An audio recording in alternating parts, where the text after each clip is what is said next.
Hello, everybody, and welcome to episode number 236 of the SoxProspects.com podcast. We're the web's number one source for information on the Boston Red Sox farm system from top to bottom, from Fort Myers to Worcester, across the Pike to Fenway, and all stops in between. Thank you for listening. My name's Chris Hatfield. I am the executive editor of Sox Prospects, and I am joined, as always, by our director of scouting. I don't want to give away any spoilers, but he does have the same role in Spider-Man No Way Home that he did in both of the previous iterations of the Spider-Man movie franchise. Ian Cundall. Ian, welcome to the show. Well, you weren't in either of them, so it's the same. Never mind. I'll explain it to you later.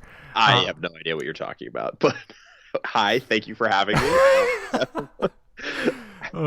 Yeah. Someday I'll make a reference you get. We're still waiting. We are. Ian, a very special episode of the podcast. It's our yearly off-season check-in with Alex Speier of the Boston Globe, who also writes the Baseball America Red Sox Top 30 Prospects write-up for the Baseball America Prospect Handbook. Always a pleasure to have him on. I believe the 8th time that we had Alex on the show, it's always a pleasure. He's been a friend of the site for a long, long time, and it was great to talk to him, Ian. It seems like it was interesting to get his take on some of the things, get his feel as someone who's also doing a lot of the same exercises we do and doing a ranking of prospects and in compiling information on players and looking at the numbers and looking at, what the qualitative reports are he's getting on guys. It was good to have that conversation with him. I found it really interesting. We've already recorded it. It's already in the can, but anything that stood out to you as particular highlights? I know for me it was probably, talking through the top 2 or 3 guys in the system and how to order them and some of the other guys. But any other parts of the conversation that really stood out for you? Yeah, I think the whole conversation is excellent. I do think that part was very interesting, hearing kind of his process and how he arrived at his number 1 and number 2 prospects, and even number 3 was interesting. Mm-hmm. I do think generally, though, I do agree that, that group is close. And it's, that's the elite group, and then there's the rest. Mm-hmm. But it's kind of, it's good to see that was something that he heard also, because I do think we focus a lot on Costas and Meyer, but Nick York is not to be slept on. Like he's right up there with those two, and it's going to be very fun to watch them and then everyone else heading into the season, because frankly, that's the one thing we can say with certainty, or not certainty, but we can say right now is that there will be minor league baseball season. So, exactly.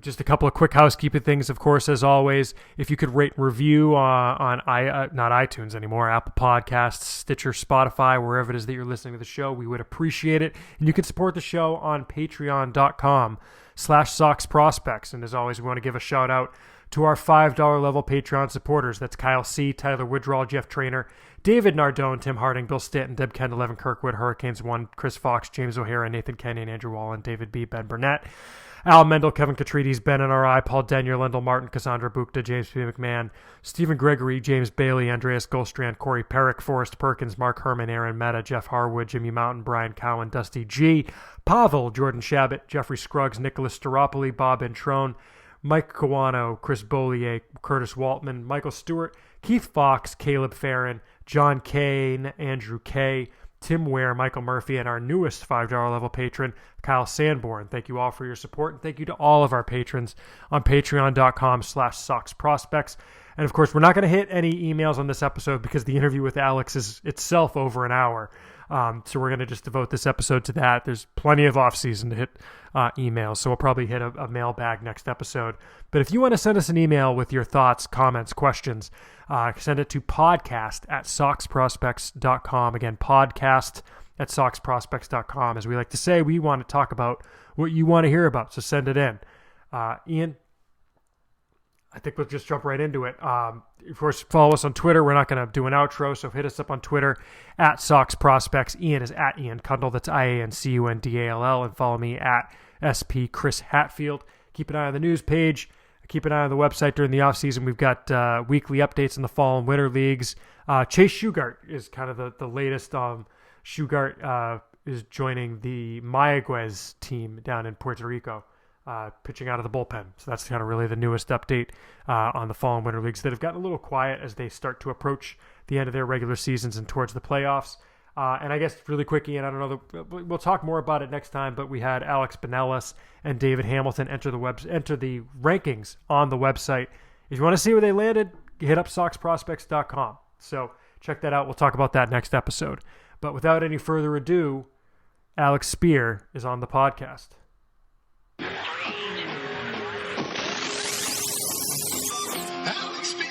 Podcast.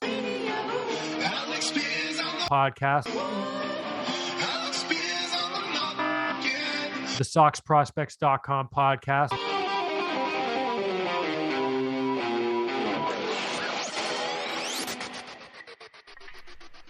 All right, and for, I believe, the 8th time in the history of the podcast, we are always thrilled to welcome our good friend from the Boston Globe and the writer of Baseball America's Red Sox top 30 prospect ranking, Alex Speier. Alex, welcome back. It's a pleasure, as always, as I mentioned, and of course, a very unique circumstance of I think it's the first time we've had you out during the middle of a labor dispute in Major League Baseball. But I guess there's a first time for everything. So I guess we're only a couple weeks in, so maybe not too much of an impact so far. But how is the lack of anything happening treating you right now? Well, right now it's treating me great because I just got a two episode podcast episode advantage over Callis. So this is highly sought after. I'm feeling good about myself. I feel like I've achieved something. I'm very happy to be back. In terms of the day-to-day of covering the Boston Red Sox, I think that we have reason to have a lot of conversations about minor leaguers who aren't on the 40-man roster at this point in time. And as you guys know, I've no complaints on my end with that. It's there was the flurry of transactions that happened prior to the shutdown, so and basically we've had a dead period in baseball through recent Decembers anyway. So I don't know that the sense of loss is felt. As a journalist, I'll say that it's easier to sleep when you don't have to worry about a transaction suddenly coming out of the blue at 2 a.m. Like that's awesome. I find I was very happy to go to my sixth grader's first school play recently and feel very comfortable not having to check my phone at any point during it. So yeah, I think that in January, we'll really get a feel for exactly how much this impacts the business of baseball. For now, it sucks for those players who would be using team facilities to rehab, which honestly isn't that many. There are some guys, but it's not that many. Most big leaguers would be rehabbing on their own at this time anyway, rather than at team facilities. Maybe checking in. It alters the dynamic of hitting coaches going out and visiting with players in the off season. But the Red Sox are still looking to hire a hitting coach to work with Pete Fatsi. So in practical terms, it's fine. Fair enough. It's funny you mentioned that because on our last episode, we realized, Thad Ward had posted on his social media from Fort Myers. And we just kind of realized like, oh man, if they had added him to the 40, like that literally would have changed his rehab during this offseason. Yeah. The guy who lives in Fort Myers wouldn't have been able to drive down the street to go to JetBlue. Right. Yeah. Right. Totally weird. Alex, briefly, you mentioned the Red Sox flurry of moves before the the lockout, what we're calling it these days.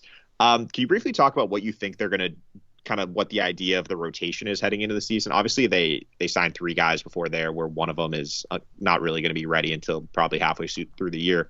But I know a lot of people have been speculating that Tanner Howe, Garrett Whitlock could also be joining the rotation. Do you have a feel for, does Waka expect to come in and be a starter? Is that the same with Rich Hill, or is it kind of just going to be we're going to take the best 5 pitchers coming out of camp and, those other guys are also in contention? Yeah, that part is interesting because I think that Waka's clear expectation in signing was that he was going to be a starter, although he discussed in his introduction that he also believes that you are never given a spot, that you always have to earn it. But I think that the conversations that they had were clearly directed towards the idea of him being a starter. Rich Hill, the incentives surround him being a starting pitcher. And Rich Hill loves being a starting pitcher. It was interesting that Chaim Bloom on multiple occasions in his introductory, or not in the introductory press conference, but rather in the media availability discussing the signing, talked about how Rich Hill had served in a number of roles in his major league career. The same is now obviously true of Waka to a lesser degree. So I think that it seems like there's some flexibility in terms of how they're viewing Hill, but I would also think that they love Houck and Whitlock, right? And I think that there's a lot of intrigue about what it might look like to have both of them stretched out as starters. I also think that there's a sense that if they don't do anything, there's probably a pretty good chance that at some point throughout the course of a season, they're going to get a chance to see Houck and Whitlock as starters. And moreover, you probably want to be somewhat careful in terms of scaling the innings of both based on where they've been, right? Houck has never had a full season as a starter, a full major league length season as a starter. You guys recall, I'm sure, that down the stretch in 2019, he was working out of the bullpen in Pawtucket. And so that limited his innings load. So he's never really gone much beyond 120. Whitlock is about the same, and that was now that'll be 3 years ago come 2022. Right. So I think that it's the more the merrier, and my guess is that you're going to see starts from every one of those guys. And I think that my guess is that the default would be to opening the season with if everyone is healthy, which is quite a hypothetical, you would probably see Houck and Whitlock opening the year in the bullpen as multi-innings guys who would be leaned on heavily in those roles, given that you're going to control the innings buildup of the guys who are in the rotation. And then over time, you would kind of give them their opportunities to slide into the rotation. But that's just a guess. That makes sense. And then, I mean, just generally as far as what the direction of the club's going to be after we come out of this lockout, it seems clear that there's at least one more back coming, especially based on, that kind of 11th hour press availability that Chaim had that you were referring to just before things shut down when they made this flurry of moves and had the availability at 11:30. There better be, right? Yeah. Like, this is a worse off. This is objectively a worse offense than they finished the year with. No Schwarber and now no Renfroe. You're adding back Bradley, who you have reason to think that there's got to be some rebound because it's hard to believe that it can't be worse. But at the same time, I think that it's pretty clear they're not done in terms of the position side of things, and so it's going to be awfully interesting to see what form that does take, whether or not, because that could go in any number of directions. And Chaim Bloom likes to, and the Red Sox over the last couple of years have liked to keep open a multitude of options.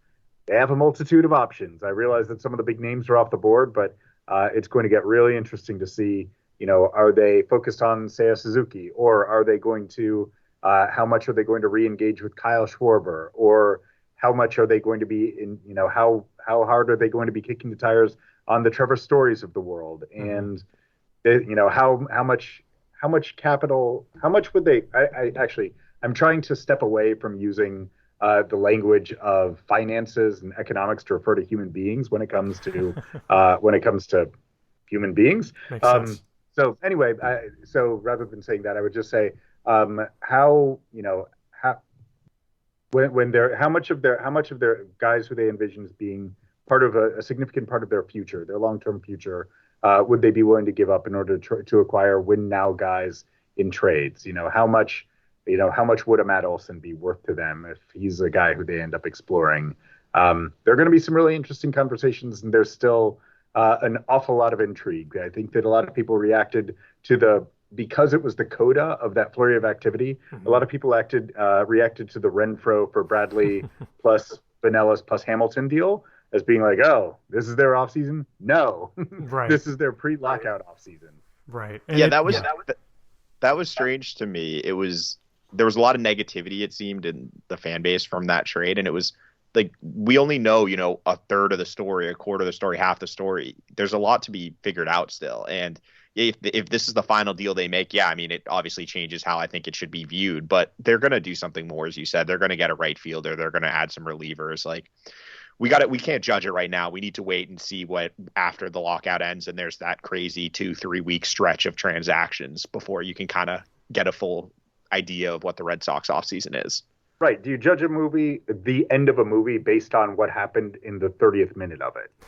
Right. No, that makes perfect sense. And it's kind of interesting, Alex, what you were just mentioning.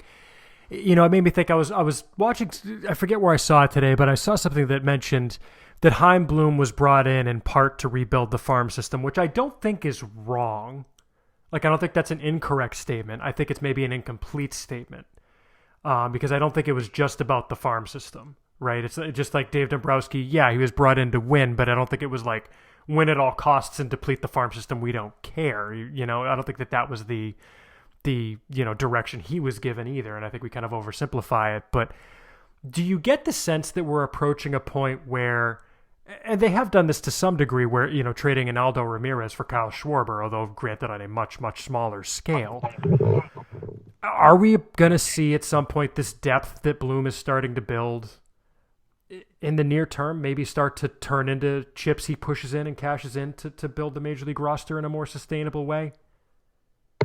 Yeah, I think that's an inevitable outgrowth, right? Like, I think that the best we can do is to view the Dodgers are the aspirational model for the Red Sox, right? I don't think there's much of a question about that, and they're the team that does the best job of balancing the effort to build for the present with the effort to continue to maintain a bright future. So you get deals like shipping away Yasiel Puig and Alex Wood in exchange for Jeter Downs, that name, as well as Josiah Gray, that name, guys who ended up being flipped. And the acquisition, that's one of the things that makes the Renfroe for Bradley plus 2 prospects deal rather fascinating, right? Because Benelis is acquired at a position that is that's one of kind of depth in the Red Sox system. When you have Tristan Cassis, when you have Blaze Jordan, and so it is going to. I think that. Yeah, I think we're certainly going to see an increasing number of trades. That it's not going to be exclusively the Red Sox and Chaim Bloom dealing away. I think that they're not just going to be hoarding. I think that there is a much wider array of transactions and deals that they're considering now than we've seen really at any point in this last year was my 20th covering the Red Sox, and I think that we're seeing a kind of a more versatile grouping of transactions than we've ever seen before. Well, congrats on 20, by the way. That's impressive. I'm old now. Thank you. Thank you. Well, that's not what I meant. You're experienced, I think is the phrasing we'll go with. Yeah. But well, sure, let's maybe. Sure. Well, let's transition to the minor leagues, especially because you're I think just essentially coming off of. Have you submitted that you've submitted your top 30, or at least your write-ups to BA? So you're coming off of the flurry of activity that is putting that list together, and I guess kind of just for the benefit of those who haven't listened to the other 7 Alex Speier episodes on the podcast. Hey, there's always a first-time listener, right? You're always, reaching someone for the first time. We'll have the compilation album sometime. It'll be awesome. And by the way, I was going to do this. I didn't have it ready for tonight, but I want to make sure you're cool with it. I was thinking about dicing up the Alex Speiers on the radio intro, but for the podcast. Near and dear to me, by all means. Man. Okay, by good. all means. All right. It's going to be terrible, but in a good way, I'm sure. So, all right. Well, hopefully now that I've committed to it, I have to do it. But at any rate, the process you go through, because you've got 162 game season plus at Fenway that you're covering the Red Sox up in the major leagues. And you also obviously do cover the minor leagues while you're doing that. But during the off season, when you have to switch your focus, can you maybe not switch your focus, but in compiling this top 30 and doing the write-ups and doing the research, can you tell us a little bit about what that process is for you, how that works, how you compile all this information? We know it, but like I said, for folks who don't know it. And then I guess what was big picture wise, which is kind of always the question I ask you, what was kind of your big picture takeaway from that process this particular off season? In terms of the process, this was actually the first year that I did the mid-year top 30 for Baseball America as Oh, well. okay. One Cool. of the things that you guys do that's extraordinary is you update it every month, right? Mm-hmm. So you guys, I mean, you guys are rethinking through and rethinking the rankings all the time, and it's remarkable. It's incredibly valuable. It's used as a resource by anyone who cares about about the overall state of the Red Sox organization. So for the in the 20 years that I've been covering the Red Sox, I've been reading SoxProspects.com for what 17 of those. Does that sound about right? 2003 was when Mike started it. Okay. So, Okay. but so it, that would but actually be, so really Yeah. 19 seasons. yeah, but it's 19 been seasons. it's been an evolution. So if it wasn't the 19, I wouldn't blame you. But put it that way. But I try to, as much as I value the perspective that's offered by you guys, by by MLB Pipeline and by by other outlets in terms of the rankings that they provide, I do try to approach it as a fresh exercise, and kind of ask, for instance, like I had when I did the mid-year rankings, I had very clear in my mind that Cassis was at 1, and Duran was at 2, and Meyer was at 3.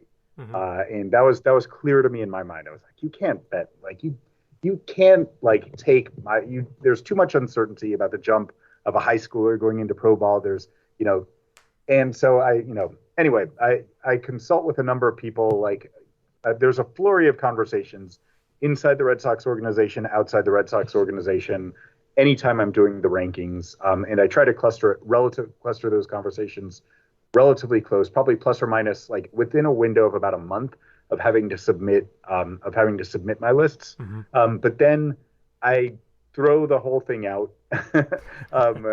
when I restart, because I want to approach it from a fresh perspective. And in the case of the end of year rankings, I just kept thinking, okay, this actually would have been the draft year for Tristan Cassis, right? Like he would have gone to college had he not signed with the Red Sox out of high school in 2018. He goes to college, probably kicks some serious ass in college for a few years, and then you have this giant first baseman. Probably in college he's playing a little bit of third base, but everyone knows the direction that's going in. Mm-hmm. Would you have picked him ahead of Meyer in the draft?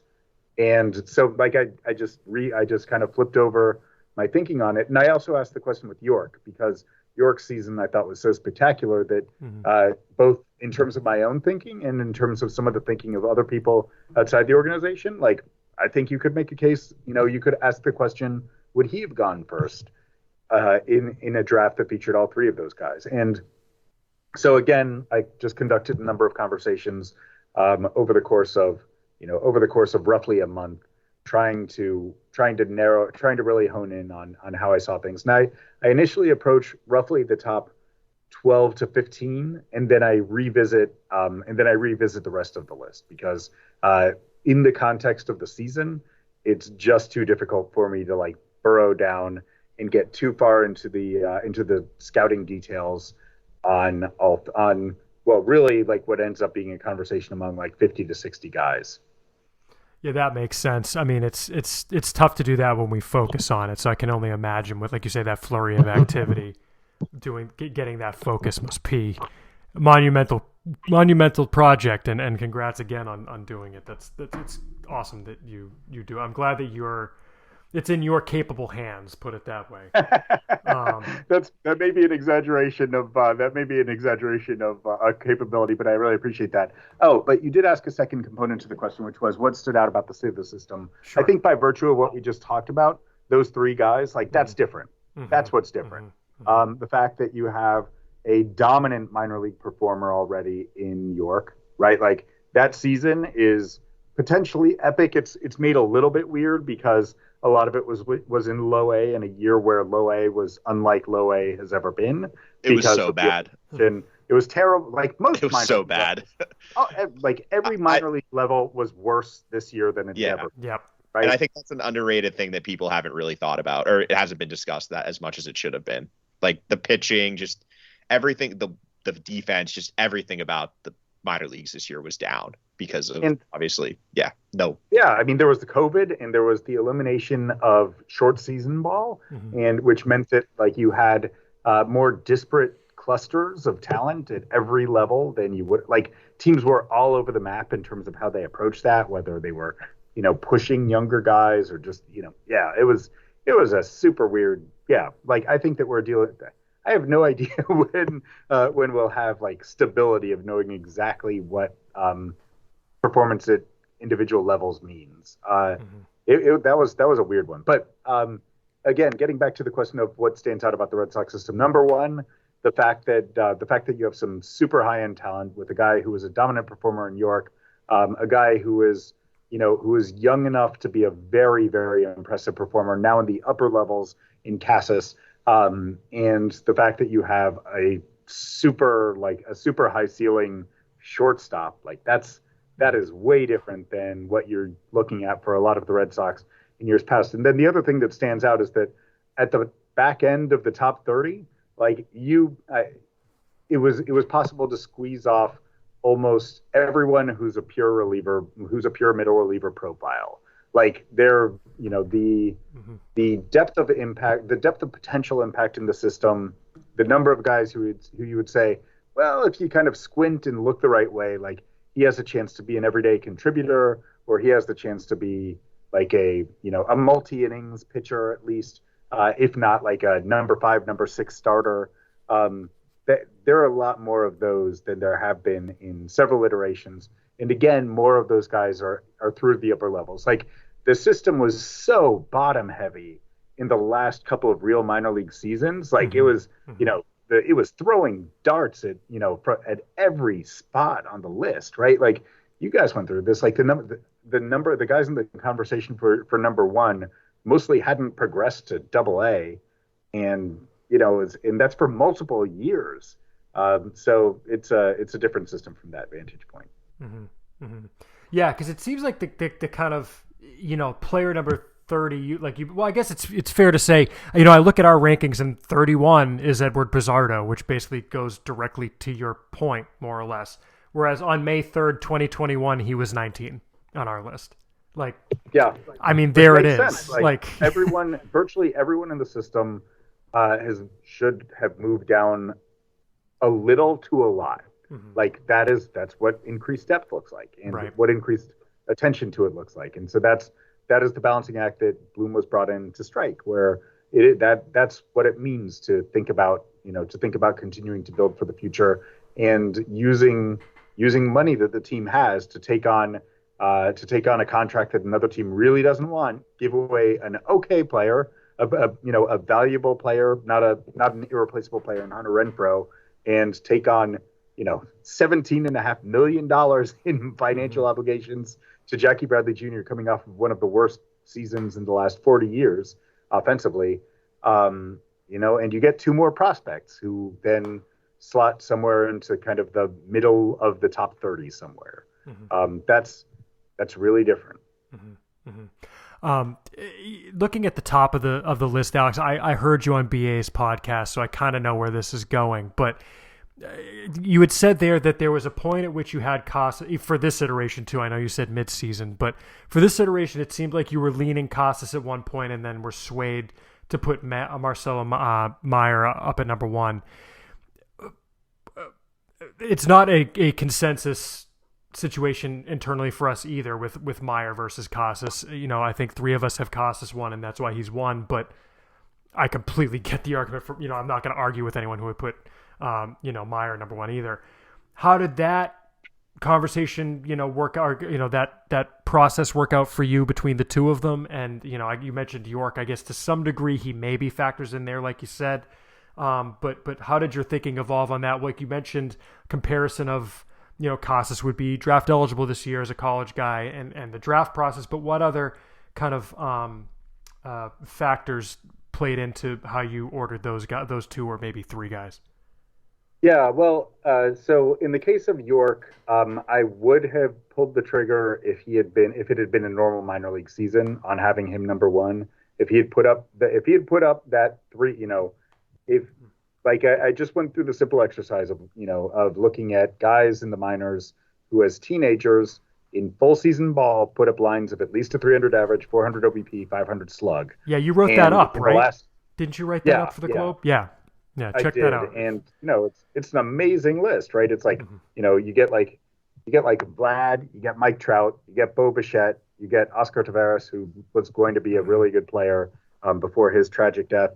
And it's a really short, really impressive list where it kind of it stops you in your tracks a little bit. And I there were outside of the Red Sox organization, and in some places in it, like there were people who were willing to make a case for York as number one based on that performance.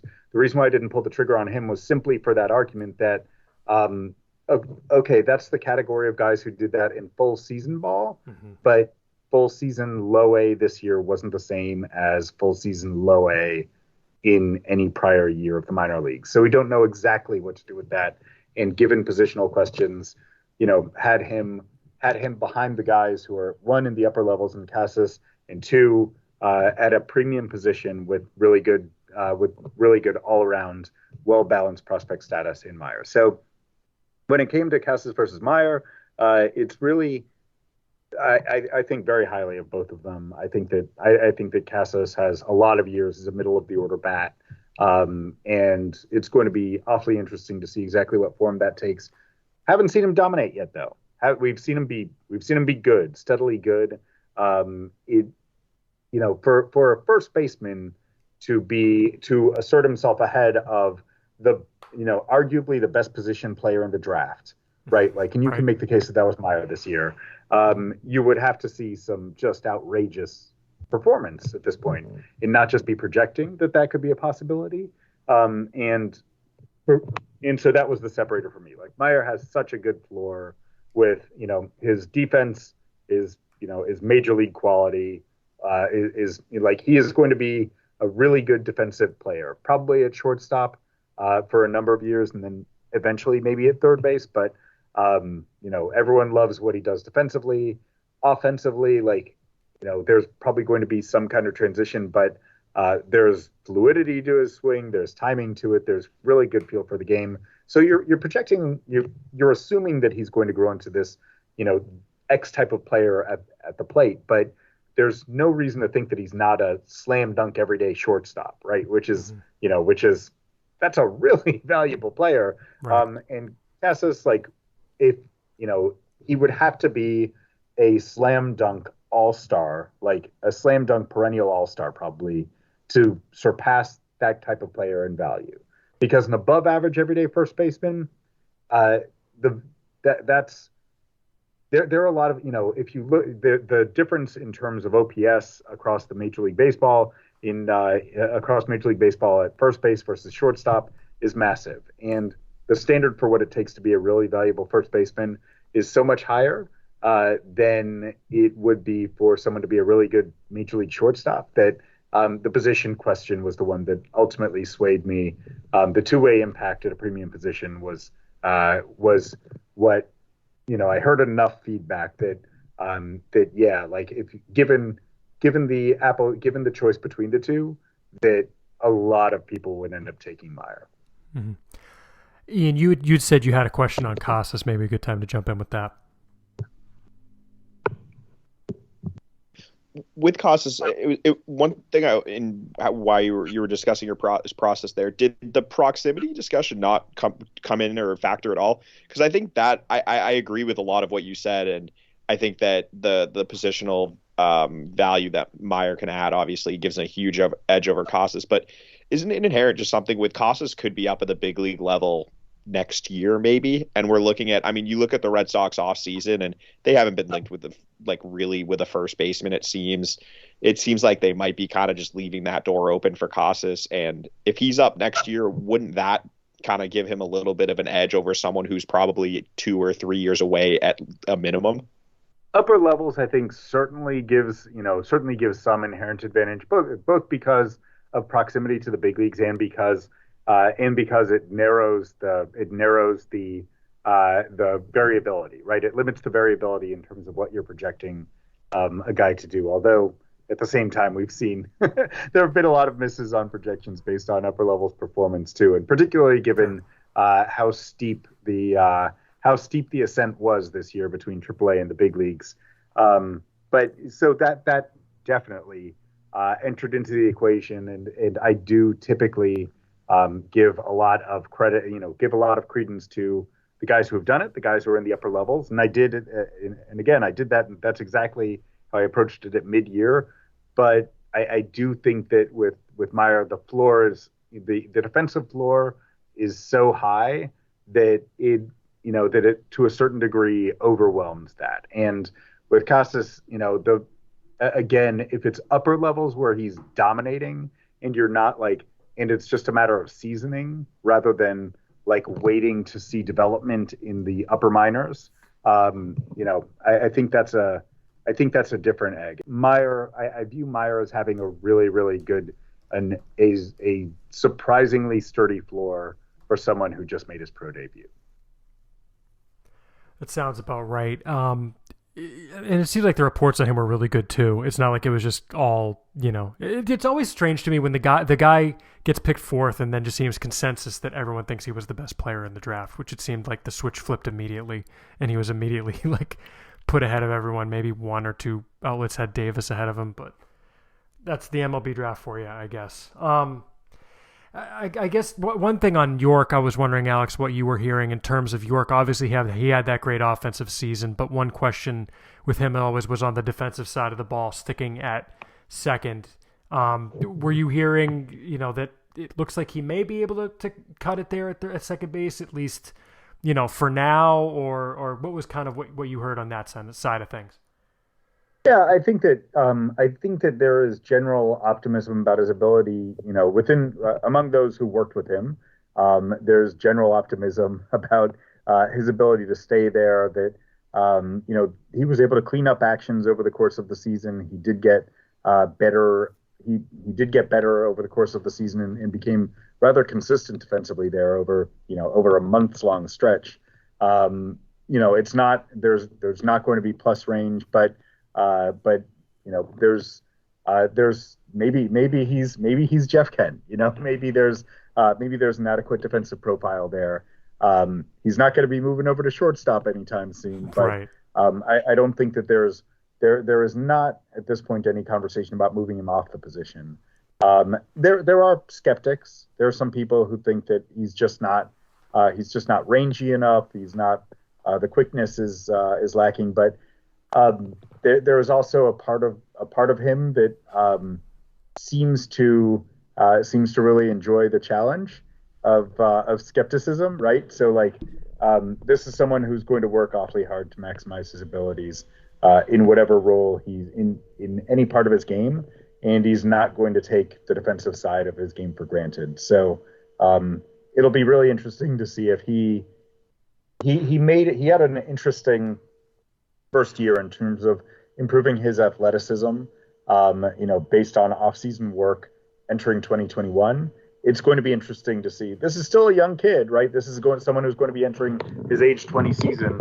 I think it's going to be interesting to see how much he pushes himself to make physical, to improve agility and explosiveness in a way that would aid a guy who has really, really good instincts for baseball to become a better defender. Alex, the rest of the top 10 is public. So I guess you've got Darren Duran 4, Brian Bayo 5, Jeter down 6, Blaze Jordan 7, Brian Mata 8, Josh Winkowski 9, Jay Groom 10. Between the top 10, or really outside of it maybe, were there any players who stood out to you as having particular excitement or buzz positively? Again, whether they were in that top 10 or maybe lurking just outside of it. Because it's just interesting where, we've got Duran Downs 4-5 and then Bayo 6. It's just funny to see, two guys in Duran and Downs who are, kind of trending the opposite direction somewhat, that high in a ranking that we feel good about. But there's certainly plenty of guys who look like they could pop or were on their way up. And I'm just curious if there's anyone who really sort of stood out to you in that sense of a positive buzz going in the upward trajectory? Yeah, well, I think that there are some of the pitchers in the lower levels kind of got their foothold in a way that really allowed them to propel themselves forward. Like Wilcom and Gonzalez, I don't know where you guys had him entering the year. I had him just outside of the top 30 last year, and he just over the course of his time in the Florida Complex League and then in Salem, he validated a lot of what their scouting hopes had been for him coming out of Venezuela. Mm-hmm. And he's kind of surged up in the rankings. Brandon Walter is a guy who I had zero conversations about entering 2021, and who all of a sudden you started hearing about teams asking about him in trade talks, and about him going from this guy who was like mid to upper 80s at Delaware, right, into being a mid 90s guy with that kind of nasty low 3/4 arm slot that's got some crossfire to it, and and with two legitimate secondary pitches that have a chance to get swings and misses, and he's these scouting, there's scouting interest in him, there's analytics interest in him, and the performance was really, really good for him. Granted, as a 25-year-old in 2 levels of A-ball, but the pandemic and Tommy John surgery kind of disrupted what would have been a normal development. He's kind of an interesting litmus test for, can you be a 25-year-old prospect in A-ball? Yeah. So those were a couple of guys who really flew up for me over the course of this year. And then there's the intrigue about guys who had never, who were either getting their start professionally. A lot of guys out of the international markets, right? Mm-hmm.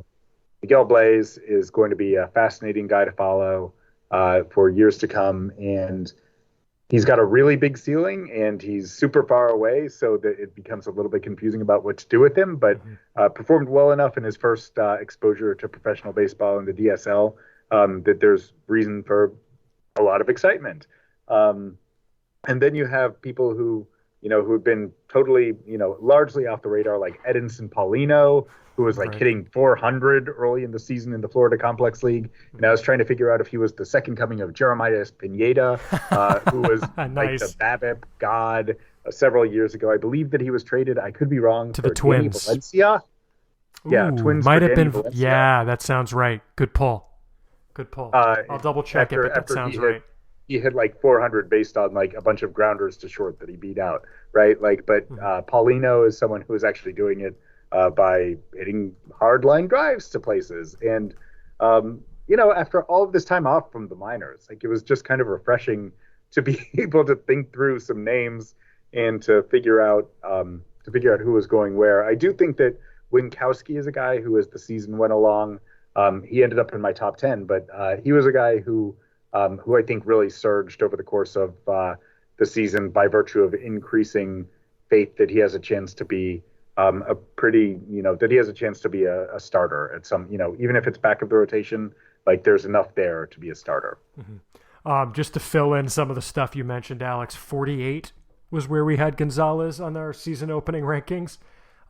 Pineda was in fact traded for Danny Valencia and was hitting in 2012 in his second taste of the Gulf Coast League, was hitting 421, 447, 534 at the time he was traded in 36 games, was traded across town, and in his final 16 games hit 237, 318, 322, and he eventually topped out in high A. I think he's actually playing in the Dominican Winter League right now. I've seen his name a bunch. So, all interesting. Nice. It's funny, you mentioning Walter, who again, let's go ahead and plug it. You wrote about this week, I think, in the Globe.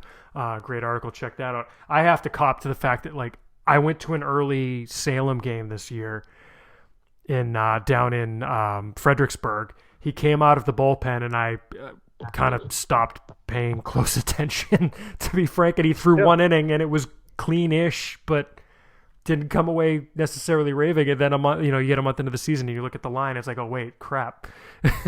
He's kind of dominating. But like you said, he's 25. Yeah, so what the hell do we even make of it? And now instead of it being 1 inning, it's 2 innings, it's 3 innings, it's 4 innings.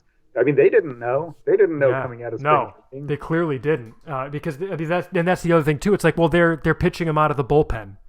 Right, and they had a bunch of guys on that team who were old and pitching out of the bullpen. Like I think the Greenville bullpen was almost younger than the Salem bullpen at one point, almost across the board, because they had a lot of the 2020 undrafted senior free agents that signed because they only had a 5-player draft class, and they were all in Salem and they were all old. And then meanwhile you had all these international guys in Greenville, but. And they needed to protect guys, so you needed a ton of bullpen guys as well in the lower levels of minors when you really only wanted your starters to work 3 innings at a time for the first month or 2 of the season. Who could eat innings too, right? Exactly. Yep. Exactly.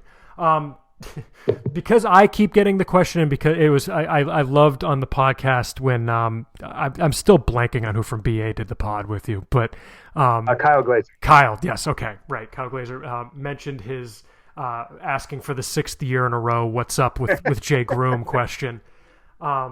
To me, it's almost kind of broader where you've got Groom. There's a number of guys who are either in your top 10 or based on where we have them, where I'm sure you've probably got them roughly, are lurking just outside of it, where the system might have pitching now. And that's a dig on the system. I think almost going back to Theo Epstein, that this system wasn't developing pitching.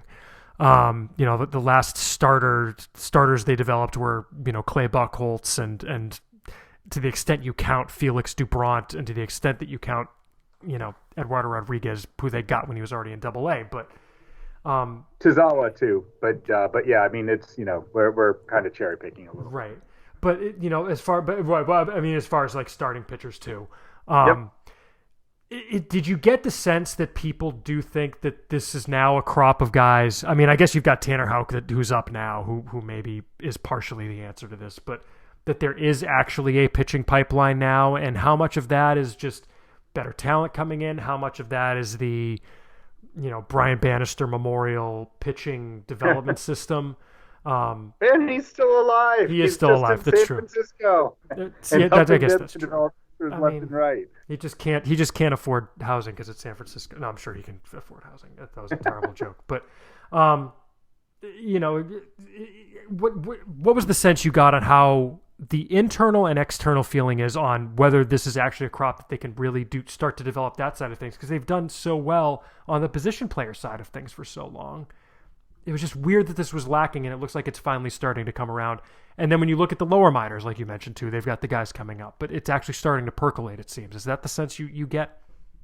Yeah, well, I mean, I've been writing stories about this in various iterations for a few years, so take it with a grain of salt as I say it. I do think that Houck is a significant person for them, in terms of someone who came into professional baseball. They viewed him not just as what he was, which was a sinker slider guy in college, but as what he could be if he was to add to that. If they were to play around with his mix, maybe with his arms, tinker with his arm slot, and he was open to it. And by virtue of that, they were able to. They've done a lot of editing and revisions in a collaborative fashion with player development staff, pitching coaches, and Tanner Houck. Again, Houck deserves a ton of credit for being open to it, but we're in an era where pitchers are more open to being kind of redeveloped in terms of what their mixes are. If you can make a compelling case with data, guys are listening a lot more now. So, there was the huge failure. Like I remember talking with Ben Sherrington for Homegrown about different eras of the Red Sox farm system, and at one point he referenced this idea that oh yeah, back in 2013, 2014, it felt like 2014, 2015, it felt like the wave that we had coming was of pitchers, right? It was like Henry Owens and Anthony Renato and Eduardo Rodriguez as well. But they felt like they had waves of pitching to come, and they just could not help any of them, save for Rodriguez, get over the hump in terms of becoming legitimate big league contributors. So Houck is that. I think that he follows a couple of guys who've done so out of the bullpen.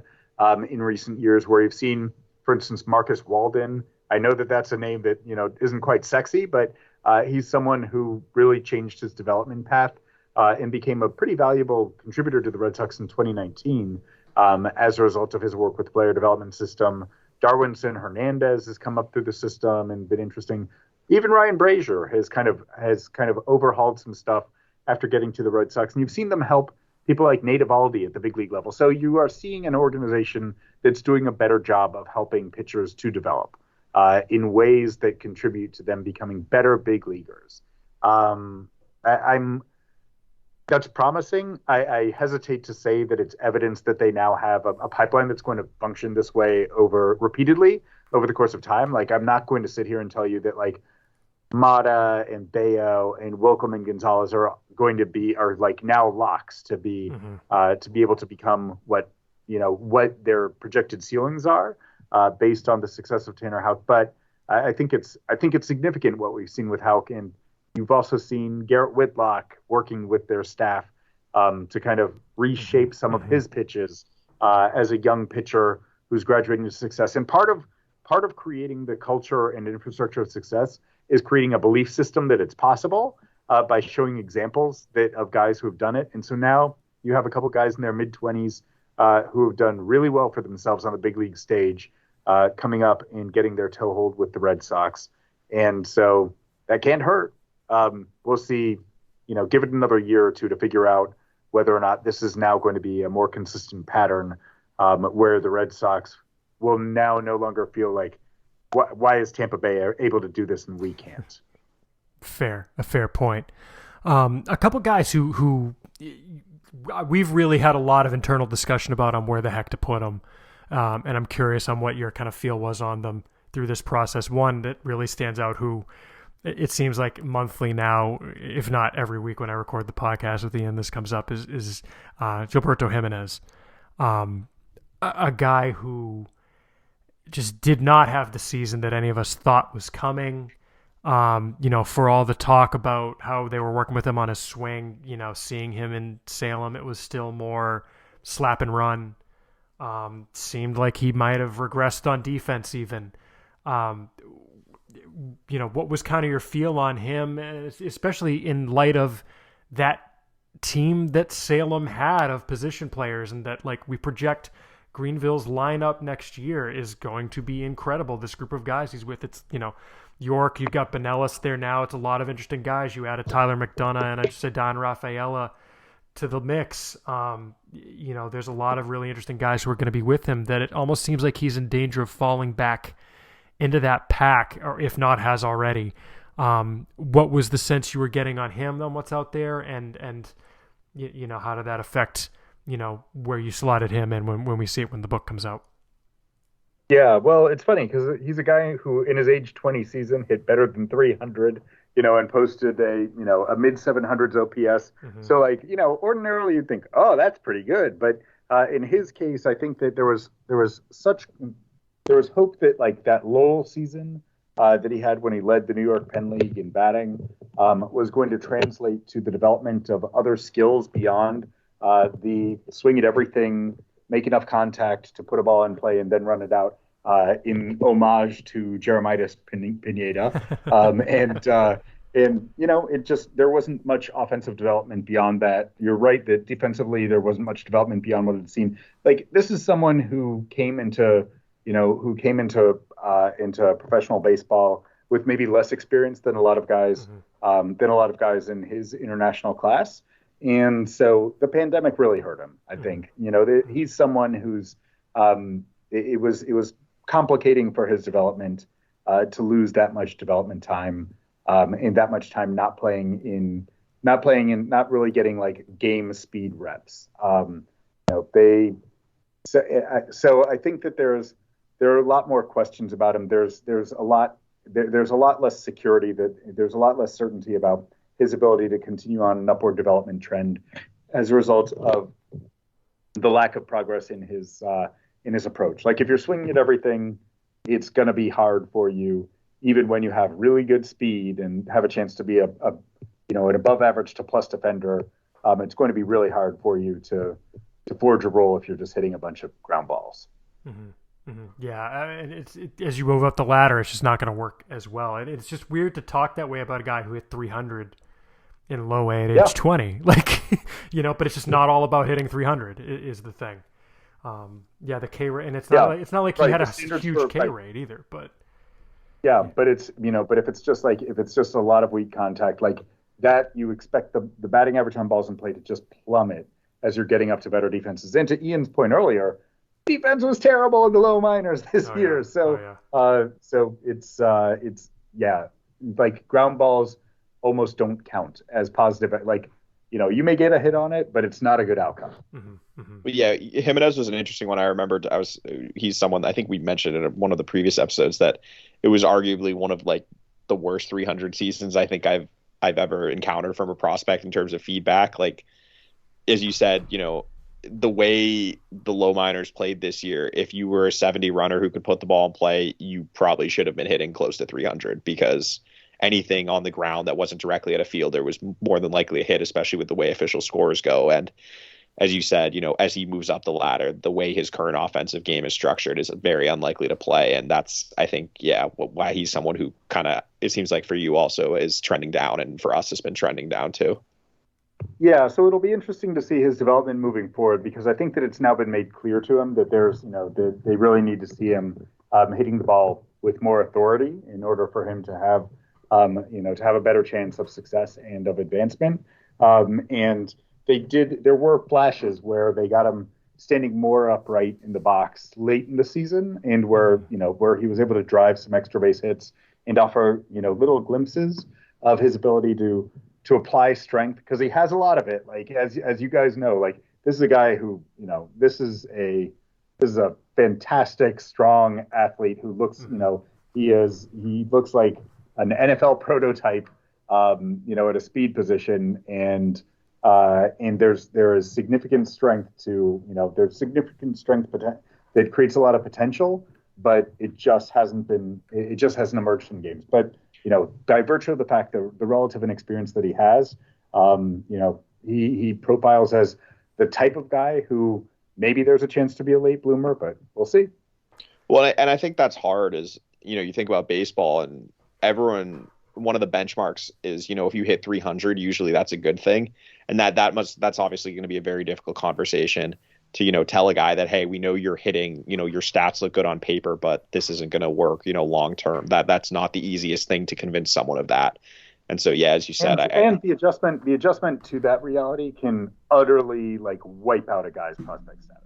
Darren Cicchini was a batting champion in Double-A. Yeah. He had a mid 400s OBP with just this really easy inside out stroke, just shot liners from center field to left field.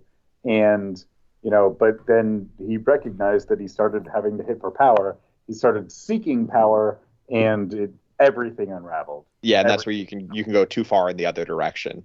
And yeah, it's going to be he's someone who I think is going to be really interesting to watch next season. And it's a very important year, obviously, for his development. They're all important years for their development, Ian. It's true. This is a very good point. Very good point.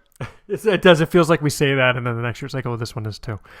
One guy that I was going to ask about, Alex, is Connor Siebold, who really seemed in the span of, not even with Jimenez, where it was kind of happening over the course of a season, but the outlook on Siebold for a guy who got, his first start, and whatever happened in the first game, fine, but it just seems like, the more that we talk to folks, the more that Ian talks to guys, the more that we kind of get reports from Arizona, it seems like he's another guy who the arrow is trending down on strangely a little bit. What were you hearing on him, and how much of it was just Arizona versus just over the course of the season? Well, I guess, so as a starting point, I always found it strange that, and I was somewhat guilty of this. I think that I ended up having Siebold just outside of the top 10 entering 2021. But I always there was always a little part of me that that said the Phillies farm system stinks, and Siebold isn't highly ranked in it. How is it exactly that despite a at the alternate site, he threw some good changeups at the alternate site in 2020. There were some there were some moments where there were some little flashes that looked pretty good. Weird year though, like hard to make too much of it. It was kind of like, should I really be jumping this guy up from lower tier in the Phillies top 30 all the way to just outside of the Red Sox top 10 when that's a better farm system right now? Mm-hmm. But I set that aside. Like there was enough to think, okay, like when you have a normal season, he's shown flashes of like 93 to 94 with a really good changeup at times, and feel for a slider. Like he's going to be able to land a lot of pitches for strikes at different parts of the strike zone, so he's going to be able to pitch to a game plan. Then, but you're kind of dreaming on the guy at full health, but he's had a hard time staying healthy in the past, and you get into this year and he has a hard time staying healthy out of the chute. So it's like, okay, like it's not just a one-off maybe, that he struggled to be healthy. And on top of that, when he did get back, the velocity was very inconsistent. There were a lot of times when it was well below major league average in some of his starts. I mean, we saw it when he got to the big leagues. That was below average velocity that he showed in his big league debut against the White Sox. And the sharp, and with that, like the changeup isn't as good a pitch when you don't have as much velocity to sell the fastball. And so, there's just, it was an unimpressive year. There were some very impressive outings within an unimpressive year. But I think that there is growing concern about his ability to stay healthy in a way that would allow him to fulfill his ceiling, particularly given that he's now going to be entering into optionable year number 2, right? Because like that's a factor that gets thrown into things where you kind of arrive at that over ripening moment where there's the way that teams operate now, and it's not necessarily a great way for baseball to function, but the ability to option talented players up and down and yo-yo them around like the Red Sox did with Tanner Houck this year makes them more valuable. And so there's a clock that's active with Seabold in that regard that made him a less valuable player.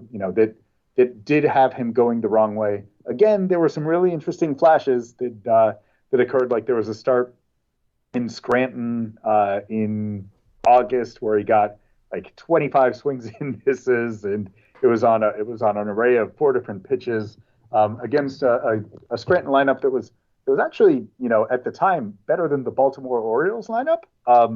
But those flashes were inconsistent. I actually wanted to circle back to someone you do have in your top 10.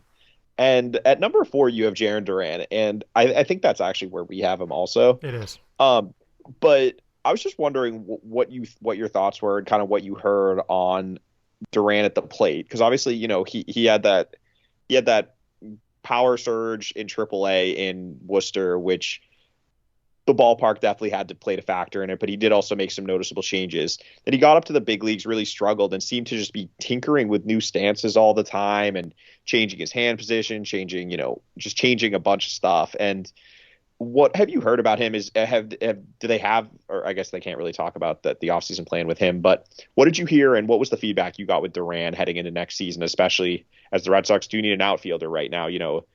Is he someone that could be in the picture there, or is it more they viewing him as depth and kind of wait and see what happens with his bat?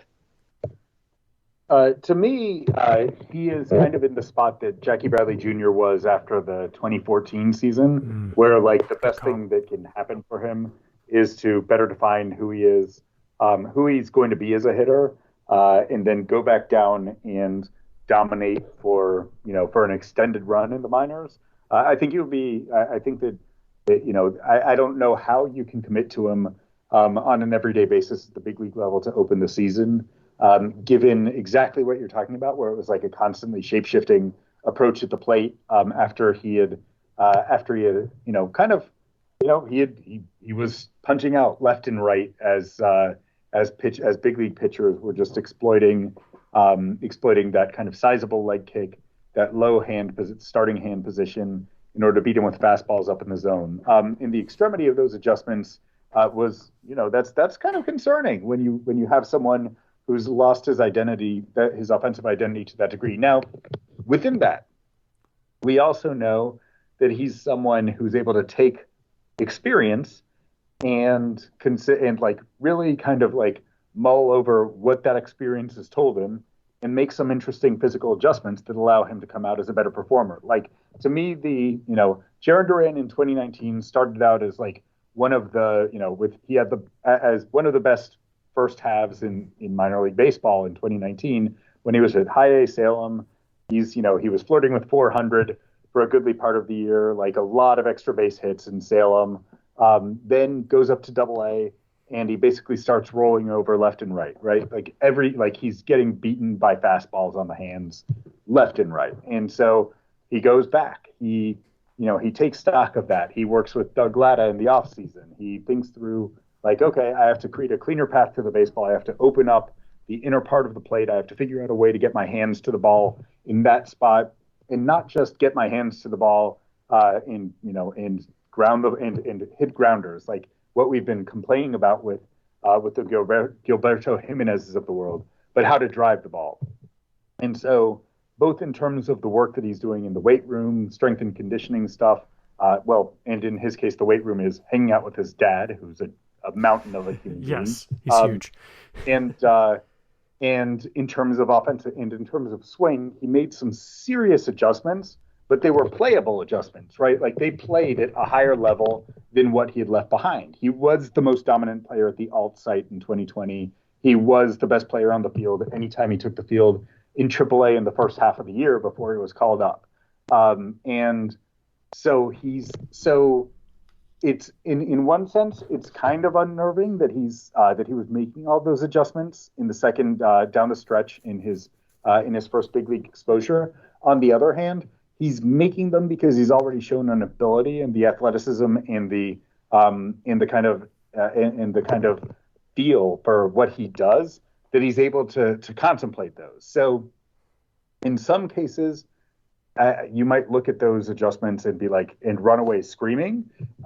In his case, there can also be reason for looking at those adjustments and saying, this is a process of exploration that, like, he has the traits that can allow him to make that very effective and become a good player. So based on that, I think that one thing that is interesting is that I don't think a lot of people have a great sense for what kind of offensive player he's going to be. Like, you'll hear different cases made for, is he going to be hit over power? Is he going to be power over hit? Is he going to be, and how much power will be a part of his game ultimately? Will he get back to more of a line drive approach like the one that allowed him to be quite successful in Salem? I don't know. I really don't know what his offensive profile is going to be, but I know that he has the tools, that he has the physical traits, and a performance track record of finding ways to be successful in different ways with the tools that he has. And along those lines, Alex, just because we get asked about it, it seems like once a month, and even more so now this offseason, I think we've got emails in our queue about it. Given the fact that he has had his struggles defensively as well, is there any conversation within the organization about him potentially moving back to second? I usually poo-poo it, but I just figure it's worth checking in whether that's even something that's been mentioned, never mind on the table. No mention that I've encountered with it. I think that they, I think that they probably want to figure out, they want to keep him in one place defensively while they let him try to figure out things offensively, and then ultimately you can revisit. But again, with regards to his tools, like, he wasn't a great defender in center field this year, but that's fine. Like, guys can grow into that position. Jacoby Ellsbury, when he came up to the majors, was not as good as a defender as he became. Like, the kind of like the curl routes that he would take to the baseball became a bit more of direct lines over the course of with greater and greater experience. Fair. All right. Well, I know we've had you on for a while, but if it's cool, a couple more guys we wanted to ask about, Alex. First, the guy that we've got just below him, and you've got a couple spots below him, in Jeter Downs. Obviously, not a great year, but then showed a flash at the end of the year and then showed a flash in Arizona before then going back to having an 0 for 18. What's the feel on him going forward? He strikes me as a guy who it's wait and see what he is this coming year, and he could either rise really quick or fall really quick, depending on what we see out of him, 2 years removed from the alt site and a year removed from what was probably a bit of an aggressive assignment.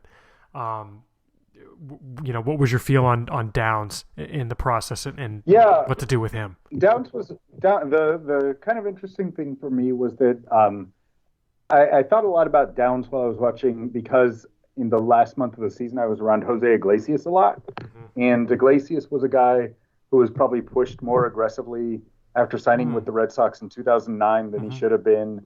You could have made cases for him not to have been kind of on the immediate, stick him in AA, move him up the next year to AAA path, because he was relatively young, relatively inexperienced, and Iglesias got it handed to him in AAA. And he was one of the worst hitters in the minors, certainly in AAA over the course of that time. But you just because you're overwhelmed at a level doesn't necessarily alter what you have a chance to become. And Jose Iglesias ultimately became what the Red Sox thought that had signed him to become, and actually probably a little bit more than that offensively, because he ended up showing a little bit of pop in the big leagues. But that's neither here nor there. I was seeing Jose Iglesias, more than a decade into his big league career, back with the Red Sox knowing that he was not good enough to be an adequate hitter in AAA, but prior to that point. So that gives me so that's a good reminder that you need to, there can be some latitude and forgiveness with guys who are very talented, who get kind of rushed through some of the upper levels, and who struggle badly at a given level. I would say that next year is a very important year for Jeter Downs. No, as it is for everyone. Yes. But I do think that, it is now incumbent on Downs to show that he's able to he talked a lot about the lessons that he learned through adversity over the course of his time in AAA, and that he has, know thyself, I suppose, is a pretty good starting point to making progress in your professional career. So it's now going to be kind of up to Downs to prove that he's able to take those lessons and improve his performance based on them. But the tools remain significant, like the fact that he was driving the ball out to right center, going opposite field in the AFL. Granted, the ball flies; it's like playing on the moon. But the fact that he was doing that, that's who he can be. That's how he would be really good. And so we'll see to what degree that becomes more of a factor next year. And then we are contractually obliged to ask about YouTube's favorite minor leaguer in Blaze Jordan. Obviously, we know the power is there. We have always known the power is there. The 15-year-old hitting 500-foot home runs. But that said, it does seem like the organization. 13, I think. I think it was 13. Maybe, or it probably was. I probably misspoke. Fair enough. But it does seem like the organization has been really happy with what they've seen from him, and that the hit tool might be a little more than what was being accounted for at the time of the draft in 2020. Obviously, it's not a Nick York type of underselling of him prior to the draft, but it does seem like at least the organization is happy with what they're seeing. What were what was your take on that? You kind of had him right around, you had him, I think, literally where we have him actually at 7. As far as that goes, and as far as maybe his ability to potentially stay at third base, it seems like there might be something there that in a couple areas that were real question marks. Is that the sense you got? Yeah, I think that the relatively low strikeout rate in the Florida Complex League was pretty encouraging for Jordan himself and for the Red Sox out of the gate. And the fact that he didn't stay there that long, that he didn't stay there all year, suggests as much. And remember, this is a guy who's super young. He was 17 in his draft year, so right. We shouldn't lose sight of that either. The fact that he was crushing the ball in the FCL. and not striking out a ton is, that's a pretty interesting marker. So great pro debut for him. I think that, you always get excited about debuts like this, whether or not we'll see as he continues to face more and more advanced pitchers, whether or not that hit tool continues to surprise, whether or not if he projects as an average as like a 50 as a hitter, then that's a potential monster in the middle of the order, because exactly what you talked about. A 13-year-old hitting 500 homers is going to grade pretty damn high on the power scale. So that's a guy with a chance to be a pretty big lineup for us. The first base, third base thing, I do think that he handled himself well. He moved, by most accounts, he moved well enough at third base that they aren't moving him off the position. They'll continue to keep that arrow in the quill, or arrow in the quiver, right? Is yes. it quiver or quill? Yeah, quiver. Quiver? Cool. I okay. think. Yeah. Better Scrabble word that way. But we'll see. The demands on, the expectations for what a defensive third baseman should look like are pretty high now. So we'll see. We'll see as he advances. But and again, he's so young that there could be a lot of body type change that occurs, or it can be hard to maintain the explosiveness. He's already a big dude, and so it'll be interesting to see how he ages defensively. But I do think that the experiment gets to continue. Beautiful. All right, Ian. Anything else for our esteemed guest before we let him go back and go to bed? No, I think I'm good. That was an excellent discussion. Yeah, really enjoyed it. Love it. We love it, Alex. It was mostly inspired by the idea that Alex Speier on the podcast can be a song. What? Can really be that you can throw together some nice music credits and get something that's really worthwhile. So now you're putting. It's going to keep people coming back for the whole episode. Now you're putting pressure on me to make it good. Oh man! All right, I'll do what I can. I'll do what I can. No promises. All right. Well, Alex, we always appreciate it. It's a pleasure having you on, and we will certainly try to have you on again before too long, because we need to keep your lead on Jim. Okay, fair enough. If we need to do a part 2, I'm here. You know where to find me, and I'm ready to talk about a lot of minor leaguers over the course of the next month or two. For sure. Since, we'll just sidestep the 40-man guy. In February, if the lockout's still going, we'll just work our way through the 2 DSL rosters. It's going to be amazing when the backfields of Fort Myers consist solely of the Sox prospect staff wandering the minor league field, like giddy, Scrooge McDuck diving into your piles of coins. You have no idea, after 2 years of not getting to go down there, how much the itch is there. Trust me. So spring break in Florida, baby. Yeah, man, blue sushi for everyone. Take back. Yeah, well, hopefully, along those lines, good health to you as we look forward to 2022. Fingers crossed. Same to you and the family, Alex. Thanks so much, man. All right. Great talking with you guys. Thanks. Good talking.